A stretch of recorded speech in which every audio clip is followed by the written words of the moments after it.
If you're after a small family car, should you go for a Volkswagen Golf, a Ford Focus, the new Vauxhall Astra, or should you forget about these European models and instead go for something Japanese, the Honda Civic? Well, in this video, we're going to find out. Buy, sell, car, wow. Let's start off by talking about money and how much these cars cost, because that really does matter with these kind of vehicles. So this is the starting price of each of these cars. This is the price of the cars I've actually got on test here, and this is the average saving of each of these models through CarWow. Now, if you are thinking about buying a new car, click on the pop-out banner up there or follow the link in the description below to go to CarWow. You can compare cars, check out all the latest deals, dead simple. If you want to do that at a later date, just simply Google "Help Me CarWow" and me and my team will help you choose the right car for you and get it for a fair price from one of our trusted dealers. But while we're talking about fair prices, which of these cars has the fairest looks? Design's really important on a car, even for a normal family hatchback. And I think Vauxhall have done a great job with this latest Astra. It's got a good nose on it, the side profile's nice as well, and the rear end is mwah. I wouldn't have it in this grey colour, it's just a little bit dull. No, it's not dull, it just doesn't do the car justice. Get a bright colour, it looks wicked then. Though it's not my favourite in terms of design. You see, Honda has done an even better job with the new Civic. The previous generation car was a bit of a mess, but this one is just right. In pretty much every angle. Nice front, nice rear, but the side profile is the best bit. It's got a fastback design rather than being a boxy hatchback like its competitors. Smart. The Golf is a smart looking car from almost every angle apart from the front. What did they do with the front of this car? It's like it's melted. It's not the worst looking car here though.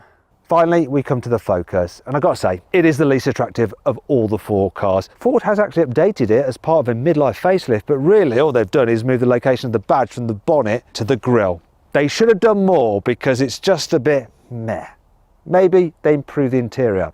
Here on the inside, the Focus is pretty nice. So the design, it's starting to look its age now, but it's still acceptable, and quality is pretty good. So squidgy materials there and there, soft here, soft there. And let's do the old indicator test.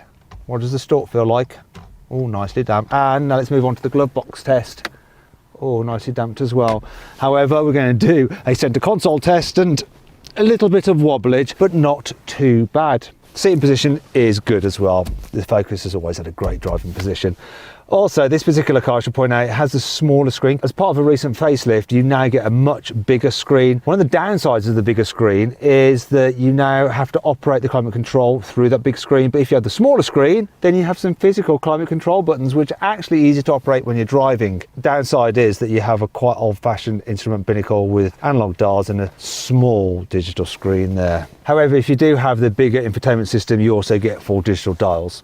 Jumping into the Golf, I think the design is just much nicer than the Focus. It does help this one has a two-tone interior, which lifts it even more. Quality-wise, well, squidgier dash, yeah, but that scratchy plastic there, whereas it's squidgy on the Focus. Door tops are similar to the Focus, really. Let's do the other quality test. So, the indicator. Ooh, that feels a bit more flimsy than the Focus. What about the glove box? That's better damped. That feels more expensive. Centre console test. That's more solid. One thing I don't like so much though is the infotainment system. Believe it or not, this more modern infotainment system in the Golf isn't as good as the older one in the Focus, and it's certainly not as good as the updated one in the Focus. Part of the reason is it's just a bit buggy and awkward to use, and it's laggy. I also don't like the fact you had this horrible slider for the volume control for the stereo. Then to operate the climate control, you have these other sliders here, and they're not backlit, so you can't see them at night. And if you really want to get into the depths of the climate menu, you have to press this button here, then mess around with all the different things like your fan speed and stuff like that. It's not ideal. Digital driver's display, it's better than the one that you've got in that particular Focus, but overall, you know, it's like the one that you get in the upgraded system with the Focus. It's good enough, and you can scroll through different views and look at different information. That's all fine. Driving position, once again, really nice like in the Focus. Maybe not quite as sporty, but the steering wheel feels more expensive, and generally overall this is just a nicer place to be.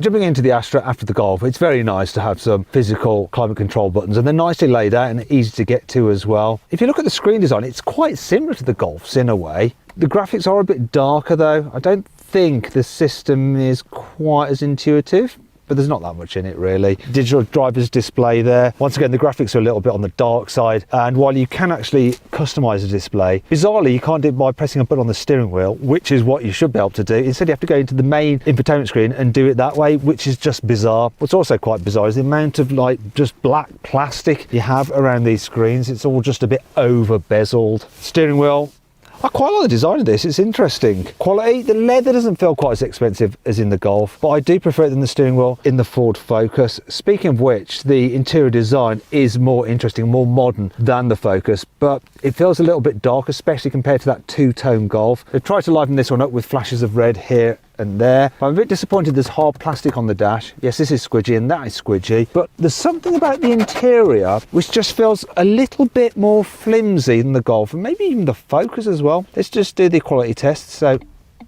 that's a weird noise.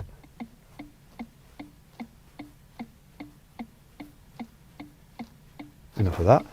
That's quite nicely damped. This isn't so, shut up. This isn't so good though, look.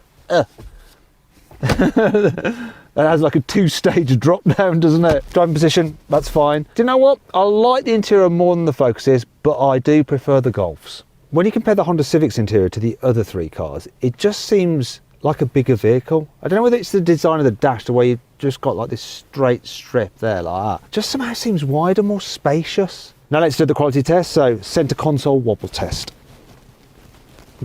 That's solid as a rock. How about the indicator? Oh, that's quite firm. I think the spring back is a little bit too abrupt. Makes it sound a bit flimsy, even though it's not. It's a shame. Let's move on to the glove box. Is it damped? Oh my gosh, look at that.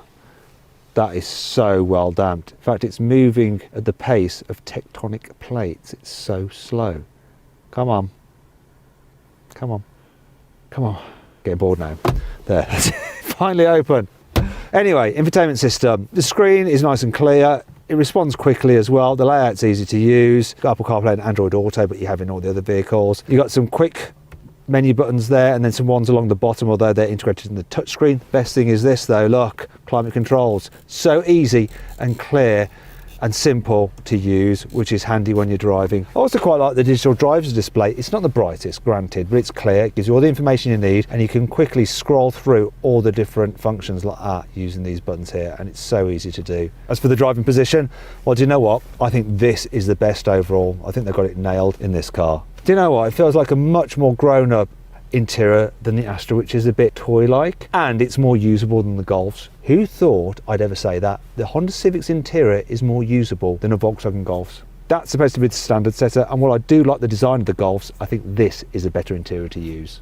The Honda is really impressive here in the back as well. So knee room is extremely good. There's a decent amount of foot space as well, and you can stretch out underneath the seat in front. The seat backs are quite reclined, so it's comfy. I find headroom okay, but it is a bit tight. People over 6 foot might find that sloping roofline a bit annoying. They're gonna have to slouch, but there is enough knee room to be able to do that. Also, you've got lots of under thigh support because the seat base is nice and big, and it's very cushioning. If you need to carry 3 people in the back at once, the car's body is quite wide, so there's a decent amount of shoulder space. The problem is that sloping roofline again. So people on the outer seats get pushed to the side, and it does slope in a bit there, so it's not the comfiest. When it comes to fitting a baby seat, I really like the fact that the Civic angle points are really easy to get to. Look at that. And because there's lots of room in the back, it's easy to fit a big bulky rear facing seat. You don't have to move the front passenger chair forward at all. Yes, this is a very nice car to travel in the back of.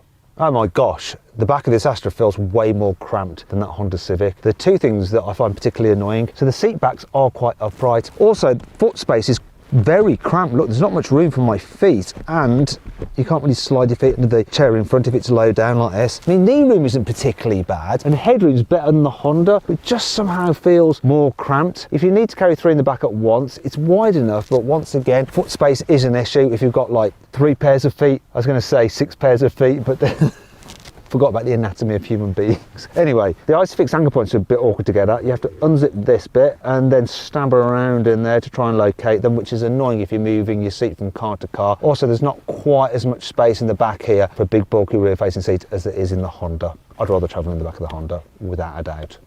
Here in the back of the Golf, it's definitely better than the Astra. So knee room's about the same, headroom, that's similar. However, the seat backs don't feel quite so upright and there's a bit more foot space. Bigger than the Astras, not as good as the Civics though. Also, the quality back here is not a patch on the old Volkswagen Golf. Like, while the design is nice, look at that. I'm sure the previous generation car, you wouldn't have had that. A little bit sloppy. When it comes to 3 in the back, it's all right. The body is very, very boxy, so everyone does have enough headroom and just about enough shoulder space, and the middle seat is sort of comfortable. As for fitting a baby seat, Civic anchor point's very easy to get to, really, really good there, and the doors open wide enough and there's enough space to fit a bulky rear-facing seat. Better than the Astra for that, but not as good as the Honda Civic. I think a theme is emerging here. Here in the back of the Ford Focus, knee room, that's pretty good. Headroom, yeah, that's good. Not quite as good as the Golf, but decent enough. Foot space is slightly better than the Golf. And like with the Golf, you can slide your feet into the chair in front. I don't think the seat bases are quite as comfy as in the Golf. And that car's light interior just makes it seem a little bit more spacious, even though it's actually not. If you need to carry 3 in the back at once, what was that all about? It's weird. Is there a ghost in this car? Anyway. Like I was saying, if you need to carry 3 people in the back at once, it's very similar to the Golf, a bit better than the Astra. And if you're fitting a baby seat, I like the fact the Isofix anchor points are completely uncovered, so you can just slot your seat straight in, and there is enough room to fit a bulky rear-facing seat. Now, when it comes to ranking these 4 cars in terms of rear passenger space, the Vauxhall Astra is clearly the worst. The Golf and the Focus are very similar, but the Honda Civic is the clear winner. Practicality is a key selling point of a hatchback, and the Astra has a boot capacity of 422 litres, which is very large. Plus you have this false floor there, look at that, so you get no load lip, and when you fold down the rear seats, oh, go on, they lie pretty flat. You can also store the low cover underneath that false floor. I'm liking that. Moving on to the Focus, so its boot capacity is 392 litres, smaller than the Astra, and it's nowhere near as practical. Look, there is no false floor to store the low cover under. In fact, you can't even store it in the boot, it doesn't fit. And that means it's getting yeeted. Also, when you fold down the rear seats, you'll see you get an annoying ridge there like that, which is a bit of a pain when you're trying to load items to the front of the car. Moving on to the Golf, its boot capacity is slightly smaller than the Focus is at 381 litres, but it's a more usable square shape. There's less of a load lip to lift things over because you've got a false floor, which the low cover does fit underneath. And when you fold the seats down, look, a continuous floor makes it easier to load fully. That's good. Finally, we come to the Honda Civic. So its boot capacity is 410 litres. It doesn't have a false floor though, so there's a bit of a boot lip there, but you can get this special cover, which is handy if you've got muddy trainers. I don't know who's been using this car, but it's filthy inside. And when you fold down the rear seats, look, they've come up with a clever solution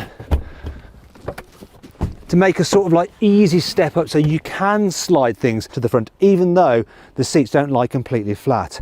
And I particularly like this, the cleverest low cover of them all. Look at that. So compact that you can actually just remove it and take it with you to sell on eBay. I think overall this is the most practical car, followed by the Astra, followed by the Golf, and last is the Focus. The Honda Civic is powered by a 2-litre hybrid with 184 horsepower. This Golf is powered by a 1.5-litre turbo petrol with 150 horsepower. The Focus is powered by a 1-litre 3-cylinder turbo petrol with 155 horsepower. And the Astra has a 1.2-litre turbocharged petrol engine. It puts out 130 horsepower. Bigger engine than the Focus, but less power. What's going on? In fact, what is going on with the engine choices you can get with each of these cars? You see, with the Honda, it's simple. There's just that 2-litre hybrid. However, with the Golf, you can get a choice of various diesels or petrols. With the Focus, there's a choice of various diesels or petrols. With the Astra, you can have diesels, petrols, or plug-in hybrid. It's all a bit confusing. So to help you out, I've actually compiled a list of the engine choices of each of these cars, and I've noted down which is my pick of each range. To find out what that is, click on the pop-out banner up there or follow the link in the description below. It's much easier than just listening to me rattle on about them now. Now let's see what these cars like to drive, and I'm going to start off with the Vauxhall Astra. So I've got to say, it's very competent. It does everything to a reasonable level and doesn't seem to excel at anything. So for just driving along, I find it quite relaxing, quite comfortable. It's good over bumps, very, very smooth. It's fine. Visibility is good as well. The automatic gearbox is okay at changing gears when you're going slowly, though as you start to go faster, it's not very responsive. So there's no point in changing gears itself using the paddles. But other than that, it's hard to criticize. But it's also really hard to really find anything in particular that it excels at. Apart from one thing, it has a really tight turning circle, 10.5 meters, which is better than all the other cars on this test. It's quite impressive really, and that helps when you're just maneuvering around town. And this engine, it's pretty punchy actually at low speeds, gets you off the line quickly enough, but it is a bit gruff.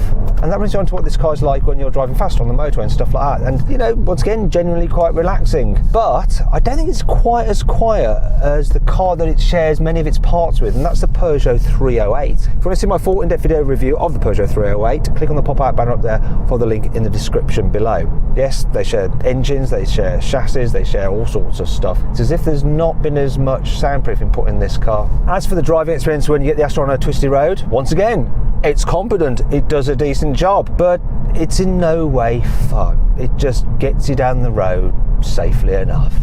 So right from the get-go, you can feel that the Focus just feels a little bit more composed. It's got more poise, better balance. It has a sportier feel. This being an ST line version, you have lowered stiffened suspension, and as a result, it does just hold on very well through the corners. Makes it fun.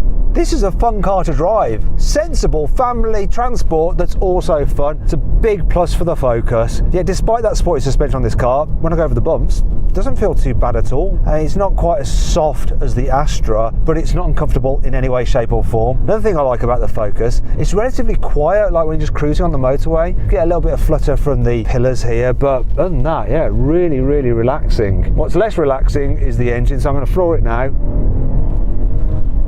And it makes a sort of thrummy sound, this 3-cylinder, but it's not a bad sound actually, and it doesn't get too shouty when you rev it out. It's got good punch as well, so out of the corners, you wouldn't believe it was a 1 litre to tell you the truth. What I'm not so impressed with, the gearbox, this automatic gearbox. It can just be a little bit jerky when you're going a bit slow and you suddenly want to pick up the pace, or you're manoeuvring. That's a touch annoying. If I was getting this Focus, I would definitely get the manual gearbox. It's just better. Oh, I just want to say a big thanks to Bristol Street Motors in Cheltenham for lending us this Ford Focus. If you're after a Ford, then why not hook them up? Tell them Matt sent you. So, I like the Focus, but do I like the Golf even more? Well, it doesn't feel quite as sporty and as much fun to drive as the Ford. It's not bad though. I mean, it goes around corners really, really well and grips and gives you loads of confidence, and it's responsive, but it just doesn't have that sharp feeling, that level of playfulness that the Focus has. But do most people who buy these kind of cars really care about that? Just motoring journalists maybe? Yeah, I think as an all-round package, this is very good. It feels more comfortable than the Focus. In terms of quietness though, I don't think there's much in it. The Focus might even be a little bit quieter at speed, but both of them very relaxing. What I do like about the Golf is just the general visibility. It's a really well put together car, and it's just so easy to see. Big back window, big front windscreen, big side windows. It's good for that. Also, I think that the engine's a bit better in this car. This 1.5 4-cylinder is smoother than the 3-cylinder in the Focus. Another thing I prefer is the automatic gearbox. It can be a bit jerky like the Focus is in town, but it's generally a bit better, and once you're moving along at a bit faster speed, it's really good at changing gear. Like if you floor it, it responds well, and just, yeah, off you go. There is one thing that you need to know about the Volkswagen Golf though, and that's that lower power models, those with less than 150 horsepower, have a less sophisticated rear suspension system. I don't think those are quite so comfy over bumps as the Ford Focus. This one does have the fully independent rear suspension, and so it feels nice and balanced and composed, even when you're cornering and go over a bump. Yeah, it's good. But is the Civic even better? Finally then we come to the Civic, and it is the most unique of the cars to drive because of how its hybrid system works, and of course you can only get a hybrid. So a lot of the time when you're just mooching around town, it's quiet because you're just running electric power, and then the petrol engine will chime in to provide some power that goes into the battery that then drives the motor, which drives the wheels. So you hardly ever actually use the petrol motor driving the wheels. They do sometimes, but only at high speeds or when you really put your foot down. Most of the time, the petrol engine is acting as a generator for electricity for the motor and the batteries. All a bit confusing, especially as it has a CVT automatic gearbox, which doesn't have gears, but somehow or other they've made it feel like it does have gears, so it like changes gear. Oh, that was the auto emergency braking there. Thought I was going to accelerate into the car that's filming me in front. I knew it was there. Do you know what? Round town, this is such a joy to drive. One thing where it's not quite so good as the other cars is the turning circle. It's a little bit longer, so it's over 11 metres. So going around that many roundabout, especially not as easy as in the Vauxhall Astra. But the pickup from this car, because of the instant response of the electric motor, is really good for just getting you away from junctions. One thing I should point out is that these paddle shifters, you see, they're not for changing gear, they're actually for increasing the amount of regen braking you get. Also, the visibility is good, huge door mirrors, and the suspension is brilliant over bumps. It's nice and comfortable. Really impressed with it. Another thing that I'm really impressed with is the way this thing goes around corners and handles on a twisty road. It's just so well balanced, so poised. It's fast, it's flowing. The Focus has slightly more responsive steering, but I prefer the actual feel of the steering in this Honda. I also prefer the balance of it. I think it's a fine handling car, and it is good fun on a twisty road. And then on a motorway, yeah, look, it picks up speed really nicely.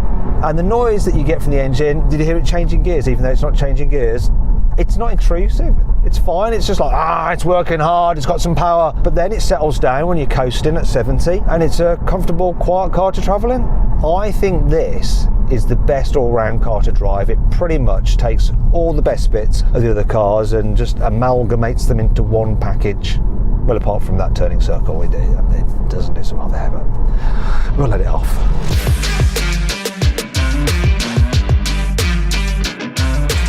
So then, what's my final verdict? Well, the Vauxhall Astra is a good car, but it's not quite as good as the Ford Focus, which is lovely to drive.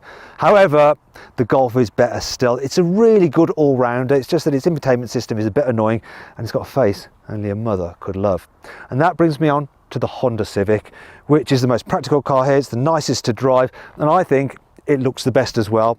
It is a brilliant small family car, and that's why it wins this test. I hope you all enjoyed the video. If you did, give it a like. Do you agree with my verdict? Let me know in the comments below. If you click on those windows there, you can watch some more videos. And if you click on that box there, you can go to carwow to see how much you can save on your next car. Thanks for watching. Nelly the elephant packed a trunk and said goodbye to the circus. Off she went with the trumpety trump, trump, trump, trump.